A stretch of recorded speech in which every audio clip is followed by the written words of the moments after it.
Hello students, good morning.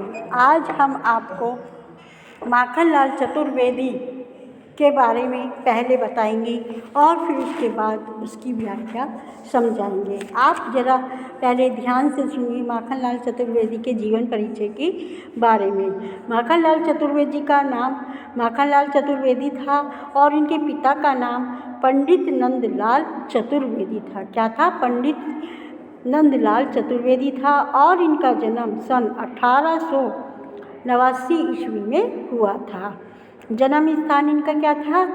Madhya Pradesh में बावई नामक ग्राम में इनका जन्म हुआ था। और इनकी शिक्षा देखिए, प्राथमिक शिक्षा के बाद घर पर ही इन्होंने अंग्रेजी, संस्कृत, बंगला और गुजराती भाषाओं का बहुत अच्छी तरीके से अध्ययन किया। संपादन इनके कौन कौन से इन्होंने इनकी वो हैं रचनाएं हैं, प्रभा और क्रमवीर इनकी रचनाएं। भाषा शैली जानिए, इनकी भाषा शैली कौन सी है? भाषा सरल एवं प्रभावपूर्ण है और इनकी शैली मुक्तक है। और इनकी और भी रचनाएं हैं जो आप देखिए कौन कौन से? रामनवमी, समर्पण, माता युगचरण, साहित्य देवता और हिमतर्णिंग आदि इनकी रचनाएं हैं। अब इनका निधन जानिए। इनका निधन सन 1968 ईस्वी में हुआ था। आप मानते हैं जन्म तो इनका हुआ था 1889 ईस्वी में और निधन इनका हुआ है 1968 ईस्वी में। और साहित्य में राष्ट्रीय कवियों में इनका श्रेष्ठ स्थान माना जाता है। ये इनका जीवन परिचय है किनका? माखनलाल चतुर्वेदी का। अब आप इसे ध्यान से इसकी व्याख्या को सुने और समझें। सभी बच्चे इसको ध्यान से सुनेंगे और समझेंगे। चाहा नहीं मैं सुरबाला के गहनों में गुथ जाऊं, चाहा नहीं प्रेमी माला में बिंद प्यारी को ललचाऊं। अब क्या होता है इसमें जो है चतुर्वेदी जी ने काव्य में राष्ट्र चेतना की गूंज की है। उसमें त्याग, बलिदान और समर्पण की भावना विद्यमान है।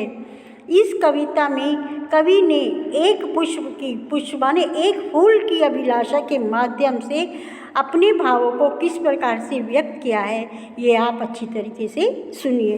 अब चाहा नहीं मैं सुरबाला के गहनों में गुथा जाऊं। अब कवि माखनलाल चतुर्वेदी कहते हैं कि पुष्प के मन में अन्य किसी भी प्रकार का सम्मान पाने की अभिलाषा नहीं है। वह क्या कहता है सुनिए।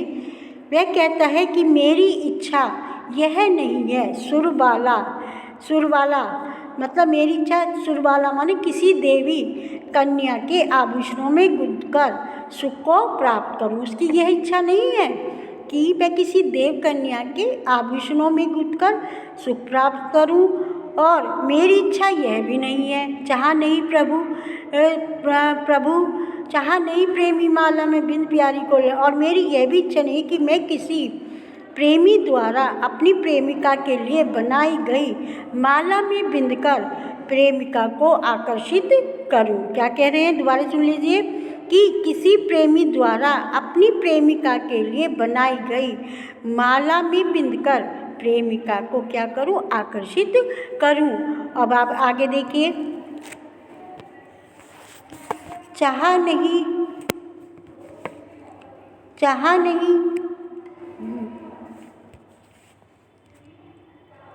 नहीं सुरबाला जाए, चाहा नहीं सम्राटों के सौंपे,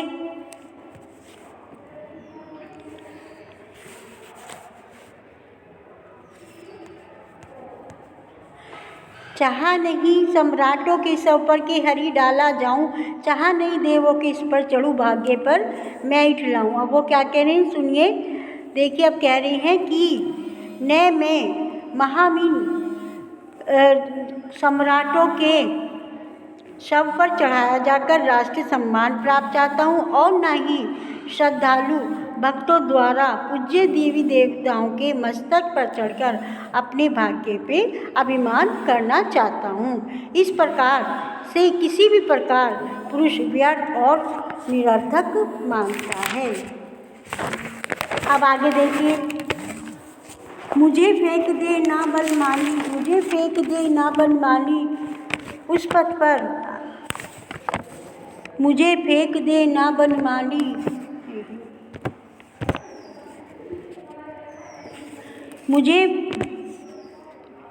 मुझे फेंक दे ना बनमाली उस पथ पर देना तुम फेंक, मातृभूमि पर शीश चढ़ाने जिस पर जामे और अनेक वीर अनेक, जिस पर जामे वीर अनेक। अब आगे वो क्या कहते हैं सुनिए।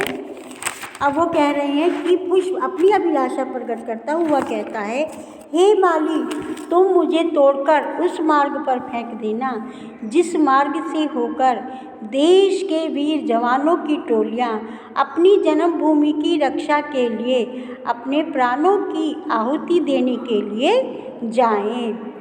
इस प्रकार पुष्प इस